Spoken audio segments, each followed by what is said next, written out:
السلام عليكم ورحمة الله وبركاته. ازيكم يا جماعة؟ يا رب تكونوا بخير وفي افضل حال. النهاردة جاي لكم فيديو جديد وباذن الله هنعمل مع بعض وصفة جديدة. وصفتنا النهاردة وصفة جبارة هتنسف معاكي كل الدهون العنيدة. وصفتنا النهاردة زي ما انتم شايفين معايا كده اول مرة هتشوفوها معايا، بس ان شاء الله لو عرفنا فوائدها هتجيب معاكي نتيجة ممتازة. انا عايزاكم يا جماعة تخشوا كده تعملوا على الوصفة دي سيرش كده على جوجل وتشوفوا فوائدها، هتلاقوا لها فوائد جبارة. عايزه اقول لك كمان احلى ما في الوصفه بتاعتنا النهارده ان هي هتحسسك بالشبع، وكمان هتسد معاكي الشهيه. خلاف كده وكده كمان ان هي هتزود معاكي معدل الحرق وهتنزل معاكي كميه دهون عاليه جدا. عايزه اقول لك كمان ان بمجرد ان هو هينزل كيلو او 2 كيلو دهون هيظبط جسمك 100%. لان طبعا كلنا عارفين ان الدهون خايفه يا جماعه، كون ان ينزل من جسمك كيلو دهون ده كفيل لوحده ان هو يظبط مظهرنا بشكل كويس جدا. علشان كده انا النهارده عامله لك الوصفه ديت علشان تنزل كل الدهون العنيده وكمان هتحسسك بالشبع. طيب يلا كده يا جماعه نقول بسم الله ونحط لايكات كتير للفيديو، ويا ريت كمان نشير الوصفه علشان ان شاء الله ناس كتير باذن الله هتستفاد منها وهتجيب معاكي نتيجه كويسه جدا. مبدئيا كده زي ما انتم شايفين كده يا جماعه معايا النهارده انا معايا مكون جبار هينزل معاكي كتل من الدهون. ايه هو المكون دوت؟ بصوا بقى انا النهارده ايه هحطه كده على جنب وهوريكم المكون يا جماعه النهارده عباره عن ذره فشار. طبعا في كتير مننا هيستغرب ذره الفشار هينزل معانا الوزن وهيسد الشهيه. ايوه زي ما سمعتوا كده، على الاقل هينزل كل يوم كيلو من الدهون. طيب في ناس كتير هتستغرب هينزل كيلو من الدهون؟ اتحداكي وبيني وبينكم الميزان ان شاء الله توزني نفسك قبل الوصفه وبعد الوصفه.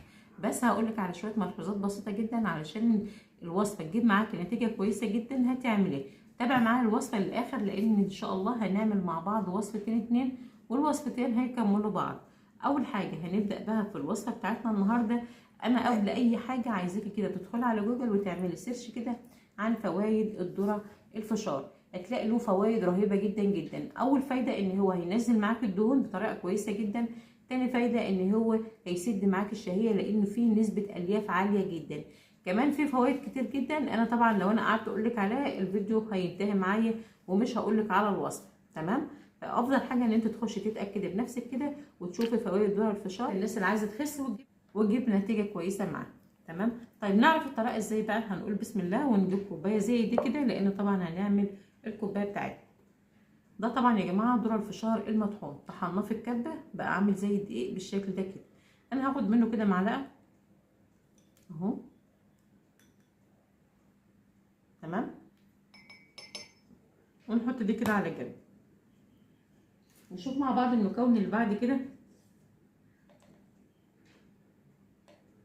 هاخد برضو نص معلقه من الزنجبيل. الزنجبيل له سحر، له مفعول سحر في حرق الدهون وكمان بيزود معاكي معدل الحرق. حتى لو انت خدت الكوبايه ديت ونمتي طول ما انت نايمه ده هيزود معاكي معدل الحرق وهيحرق كل الدهون الموجوده. يبقى ده تاني مكون الزنجبيل. نشوف بعد كده يا جماعه المكون الثالث وطبعا كلنا عارفين فوائده. ده الكزبره. الكزبره الناشفه ممكن تاخديها حصى او ممكن تاخديها مطحونه على حسب الموجود عندك. طبعا الكزبره يا جماعه لها سحر فعال جدا جدا في نزول الوزن وكمان الميه الزايده الموجوده في جسمنا. في ناس كتير بتبقى اوقات كتير الميه محبوسه في جسمها، ده طبعا بيبقى نتيجه حاجات تانية املاح او حاجات تانية فبتخزن الميه في الجسم. فالكزبره الناشفه دي يا جماعه ده بتنزل كل السموم والميه الموجوده في جسمنا. اهو ده كمان معلقه منها اهيت. نبدا بقى ان احنا نقلبهم على بعض كده اهو بالشكل ده كده. يبقى انا كده عملت ايه؟ كوبايه مدمره للدهون. دلوقتي بقى ننزل عليهم بكوبايه ميه مغليه. دلوقتي هننزل عليها كوبايه ميه مغليه كده يا جماعه.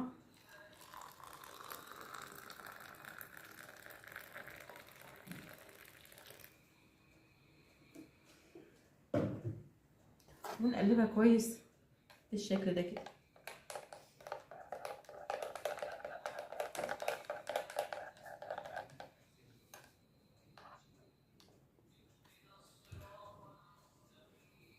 هنقطعها كده اهوت ونسيبها على جنب علشان نعمل مع بعض الوصفه التانية وهقول لكم برده هناخدها امتى. دلوقتي بقى هنعمل الوصفه التانية يا جماعه وهنعملها كدهان موضعي لان الوصفتين بيكملوا بعض. اول حاجه هنجيب بوله معانا بالشكل ده كده،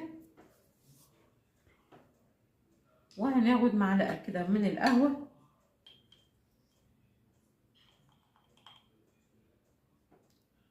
على حسب رغبتكم. عايزين تزودوا الكميه زودوها، انا بس بديكوا الفكره، وانتوا لو انتوا حابين انتوا تزودوا الكميه مفيش مشكله. وكمان ناخد كده معلقه من الزنجبيل ونقلبهم على بعض. طبعا معايا الوصفه علشان تجيب معاكم نتيجه كويسه. ده بالنسبه يا جماعه للناس اللي هي فعلا عايزه تطلع بنتيجه كويسه جدا في شهر رمضان اهو. دلوقتي بقى هننزل عليهم كده بمعلقه او معلقتين على حسب من زيت الزيتون.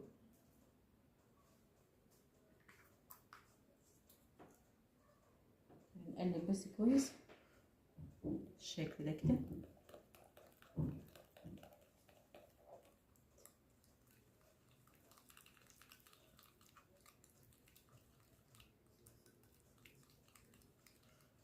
شايفين القوام بتاعه؟ هو ده يا جماعه القوام اللي انا عايزاه، مش اكتر من كده. على فكره كمان الوصفه ديت على قد ما هي بتشد معاك الترهلات وكمان بتحرق الدهون، على قد هي كمان ما بتفتح المنطقه اللي انت بتدهنيها فيها. تمام اهيت. ناخد كمان كده معلقه من ميه الورد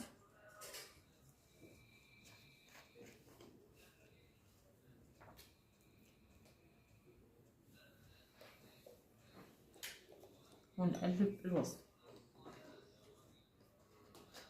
نحط ده كده على جنب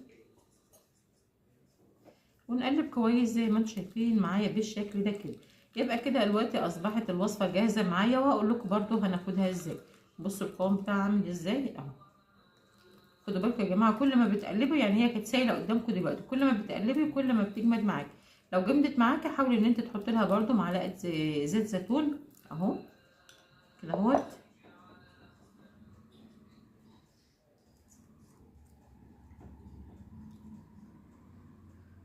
علشان بس تبقى سايله معاكي وانت بتدهني، او القوام بتاعي يعني يبقى مظبوط اهي. ده كده كويسه قوي. نبدا بقى ندهنها ازاي؟ طبعا زي الطريقه المعتاده اللي احنا دايما متعودين عليها. الاول هنغسل المكان اللي احنا هندهنه بميه دافيه خالص. بعد كده علشان طبعا نفتح المسام. بعد كده هناخد الدهان اللي احنا عملناه او الكريم الموضعي وندهن المنطقه اللي احنا عايزين نشيل منها الترهلات، او اللي احنا عايزين لو فيها اي ترهلات ولا حاجه. طبعا هنعملها كويس، هندهنها كويس جدا وهندلكها كده. طول ما احنا بندهن هندلكها علشان الوصفه تدخل في المسام. تمام. هنسيبها بقى كده لمده 3 ساعات او ساعتين على حسب. طبعا بعد ما ندهن الوصفه بتاعتنا هنلفها بكيس استرتش زي العاده، لو عندنا اي كيس استرتش او اي كيس عادي، وهنسيبها لمده ساعه او ساعتين. بعد كده هنشطفها بميه عاديه خالص من الحنفيه علشان نقفل المسام، ويبقى كده الوصفه انتهت معايا.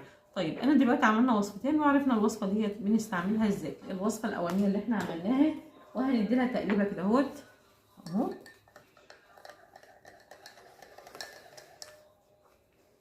كده جهزت معايا. طيب الوصفه الاولانيه اللي احنا عملناها ديت هناخدها كمشروب امتى؟ ده ان شاء الله هتتاخد بعد وجبه الفطار. طبعا بعد ما نفطر، لان طبعا كل سنه وانتم طيبين احنا في رمضان. بعد الفطار هنعمل ايه؟ بعد الفطار بساعه يعني عامه هنشرب كوبايه حلوه زي ديت. هنقوم نعملها بالطريقه اللي احنا شفناها مع بعض. وصفه سهله وبسيطه جدا جدا، وفي نفس الوقت هتزود معاكي معدل الحرق بطريقه سريعه، وكمان هتنزل معاكي كميه دهون عاليه جدا. ده بالنسبه للناس اللي هي عايزه تخس في اقل وقت. الوصفه ديت لو انت خدتها تحسسك بالشبع، وكمان هتزود معاكي معدل الحرق، هتنزل معاكي كميه دهون كبيره جدا. وده كان الفيديو بتاعنا النهارده. اتمنى يا رب يكون عجبكم، ولو عجبكم ان شاء الله ما تنسوش تحطوا لايكات كتير للفيديو، ويا ريت كمان نشير الوصفه. والسلام عليكم ورحمه الله وبركاته.